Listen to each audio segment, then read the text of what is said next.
popular misconception that Hazrat Umar, may Allah be pleased with him, he was the one who started this congregation Salah, Qiyamul Layl during Ramadan. It's a misconception. But in fact, it is he who revived the Sunnah of the Prophet. The hadith of Sahih Bukhari, volume number 3, in the book of Taraweeh, hadith number 2012, that the Prophet was the person who offered Qiyamul Layl. People joined him in congregation and he allowed it. Then later on, next night, the whole mosque was filled. And third night, it was overflowing. And fourth night, didn't come out purposely. From this hadith, we come to know that it was the Prophet who started this. And Sunnah of the Prophet. But at the time of Hazrat Abu Bakr, may Allah be pleased with him, there were hardly any people who prayed that. It further mentioned the hadith of Sahih Bukhari, volume number 3, in the book of Taraweeh, hadith number 2010. The Sahaba says that he was walking along with Hazrat Umar, one of the mosque, may Allah be pleased with him, and he finds that people were praying individually. And some people were praying in a small group. So Hazrat Umar, may Allah be pleased with him, he gathered all the people and he said, let's make one Jama'ah. And he appointed Ubay ibn Ka'b, may Allah be pleased with him, to lead the Salah. And everyone prayed behind him. And later on, when he comes back after a few nights, he finds that people are praying in one congregation. And then he comments, it is preferable to pray when the people are sleeping than what they are praying now. Because, they prayed immediately after Isha Salah, as I mentioned earlier. So praying the Qiyamul Layl in Ramadan, what people call as Taraweeh, it's preferable to pray the last 1/3 of night. But if you pray early also, it's no problem. Now coming back to the question, when he said that it's an excellent bid'ah, people misunderstand the statement. And they say, oh, that means the bid'ah can be good. Bid'ah is normally, in the Sharia, means an innovation in the religion.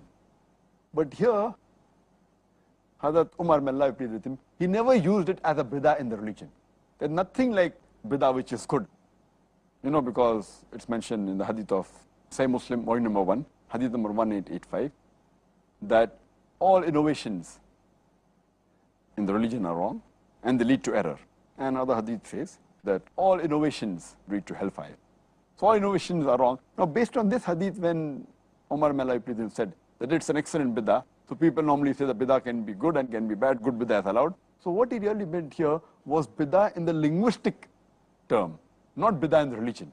Because in linguistic term, bid'ah means something which is new. So at that time, people did not pray in one congregation. So he reminded them of the Sunnah of the Prophet ﷺ.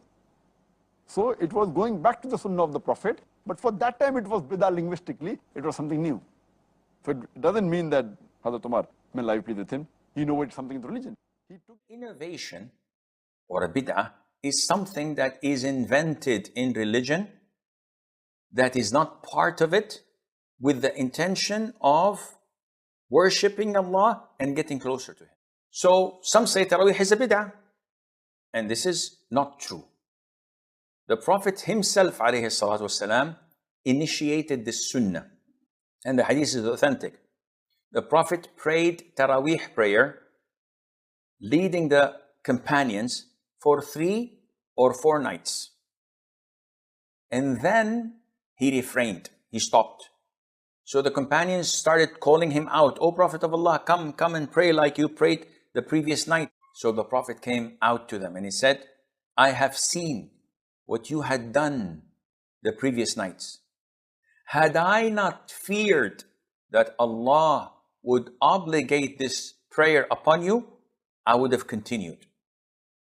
So listen to the Prophet's justification, alayhi salatu wasalam. So the one who started it was the Prophet, alayhi salatu wasalam. After he died, what he had feared does not exist anymore.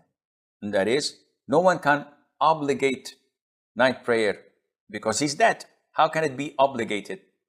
That is why when Umar ibn al-Khattab, may Allah be pleased with him, in Ramadan went out to the masjid, he saw the Muslims praying in groups. They were not in congregation, all of them. So he ordered Ubay ibn Ka'b to lead them in Taraweeh. So they all prayed in congregation Taraweeh behind one Imam. And when he saw this, he approved it and said that this is something that is good. And he used the word bid'ah. Ni'matul bid'ati hadih. But bid'ah here is not religious. Bid'ah here is the linguistic terminology.